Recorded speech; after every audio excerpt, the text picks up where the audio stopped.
Bonsoir à tous, merci de nous rejoindre autour de la table d'Agora ce soir. Nous sommes invités par nos amis de TL7. Bonsoir Sylvain. Bonsoir Marilyn, bonsoir à tous. Nous sommes invités au cœur, en plein cœur de la Biennale internationale du design de Saint-Étienne. Je suis très heureuse. Je vais vous présenter dans un petit instant nos invités, puis le sommaire de cette émission. Avant ça, je voulais vous signaler quand même que cette émission, et c'est une première en France, est diffusée ce soir par 4 chaînes de télévision simultanément. Bravo donc à TLM à Lyon, bravo à TL7 à Saint-Étienne, bravo à Télé Grenoble et à TV8 Mont-Blanc pour ce programme fédérateur. Je voudrais quand même qu'on aborde un cas très pratique. Vous allez regarder ce reportage de design adapté à la vie quotidienne, en l'occurrence celle des personnes souffrant de la maladie d'Alzheimer. Un étudiant designer s'est associé à un médecin pour mettre au point un drap de bain, vous allez voir, assez intelligent. Rencontre à l'association Loire Alzheimer, un sujet proposé par TL7.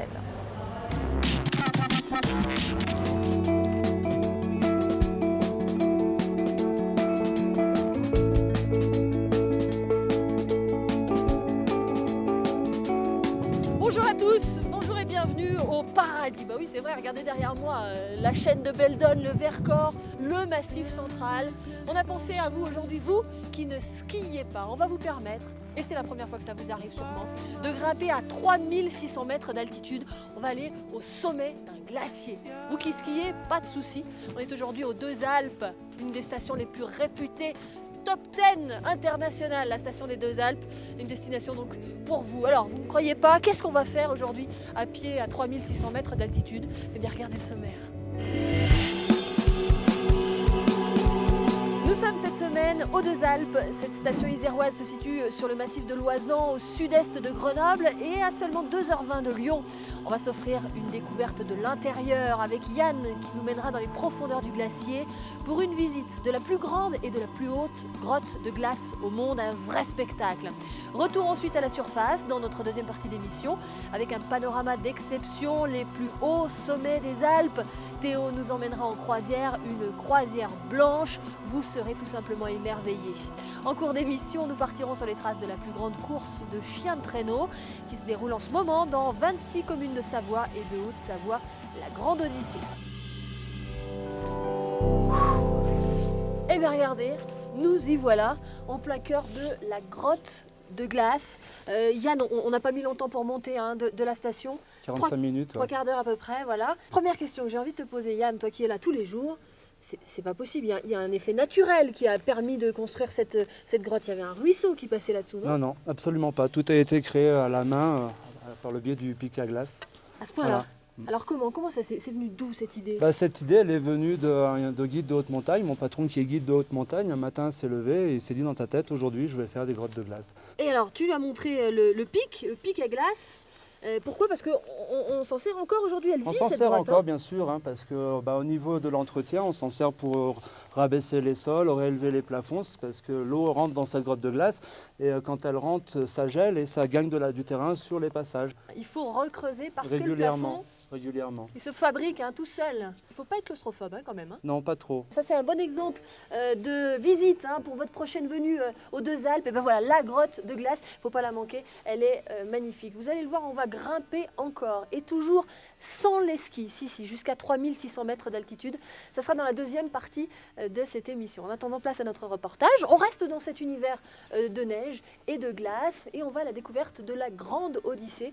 C'est une des plus grandes courses de chiens de traîneau au monde. Pendant 10 jours, les plus grands mushers, des professionnels, vont parcourir jusqu'à 1000 km. Regardez bien ce reportage, c'est impressionnant. On se retrouve juste après, encore plus haut.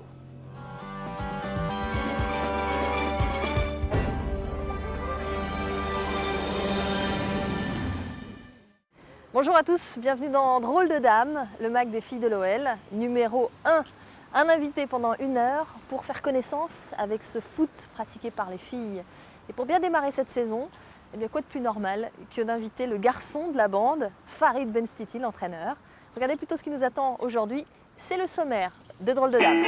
Au sommaire de cette émission, une salade niçoise, un café et le directeur technique de l'OL féminin, Farid Benstiti, nous parlera comme c'est étrange de féminité et plein d'autres choses. Sonia Bonpastor nous accueillera chez elle pour un portrait très touchant. Le MAG vous emmène faire l'ascension du Mont Ventoux avec les féminines de l'OL et vous ne serez même pas essoufflés, bande de vénards. Et puis on reviendra sur l'actu football, les recrues, les matchs joués, le calendrier à venir. Et en fin d'émission, Jérémy Toulalan se mesurera au quiz foot féminin concocté par la rédaction de Drôle de Dames. Salut Farid. Bonjour Marilyn. Bon, merci beaucoup, tu inaugures un petit peu le Drôle de Dames. Il va falloir que tu sois un petit peu maçon dans l'âme. Il va falloir essuyer les plâtres aujourd'hui. Oui. On va aller manger un bout ? Oui, très bien. Salade pizza, ça te va ? Oui, ça va, pas mal. Fais attention à Marilyn, c'est ce que tu m'as dit. Ouais. Donc on va voir. Tu fais attention un peu ? Oui, je crois que je fais attention, mais ces temps-ci, pas trop. Les vacances ont été assez agréables, alors je me suis laissé un peu aller. D'accord, donc tu remets le régime pour plus tard dans la saison. Voilà. Allez, une petite salade, sinon pour moi ça ira très bien. Tu connais bien ce coin, on est sur les quais du Rhône, Farid. Oui. Tu connais bien parce que tu es né juste de l'autre côté du Rhône, je crois. Oui, en effet, ça tombe bien. Tout à l'heure dans la voiture, on en parlait et on voyait au loin l'Hôtel Dieu. Et en effet, je suis né ici un mois de janvier 67. Donc je suis de pure souche lyonnaise. Allez, on va manger, on va s'asseoir, on va parler de toi aujourd'hui, Farid. D'accord. Et puis on va parler du foot féminin quand même. Hein. D'accord. Pas de problème. Allez, on s'assied. Tiens, regarde, place-toi ici en attendant de commander. Soyez les bienvenus dans le bus de l'OL, le bus d'après-match. L'OL renoue avec la victoire. Ça fait du bien. On en reparle bien sûr de cette rencontre dans un tout petit instant. On va tout de suite, sans plus attendre, aller faire un tour sur le terrain de Geoffroy Guichard parce qu'il a fait très beau toute la journée.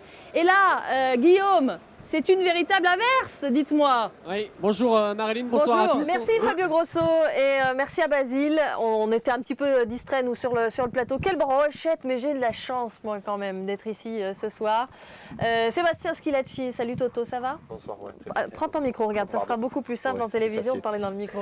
Merci beaucoup d'être là. On va expliquer pourquoi tu es là, bien sûr, mais on va d'abord présenter Abdel Redissi, notre kiné. Retour à Gerland en direct, bien sûr, pour cette rencontre, ce troisième match de Ligue des Champions cette saison avec cette belle victoire de l'Olympique lyonnais. 2-0, on sera bien sûr en direct toute la soirée. Ouais. Quelle différence il y a réellement entre le jeu allemand et le jeu français ? On va demander l'avis de Franck Ribéry qui est avec nous au téléphone ce soir. Bonsoir Franck. Bonsoir. Merci beaucoup d'être avec nous. J'imagine, Franck, que vous allez regarder le match entre Lyon et Stuttgart, enfin peut-être en tout cas.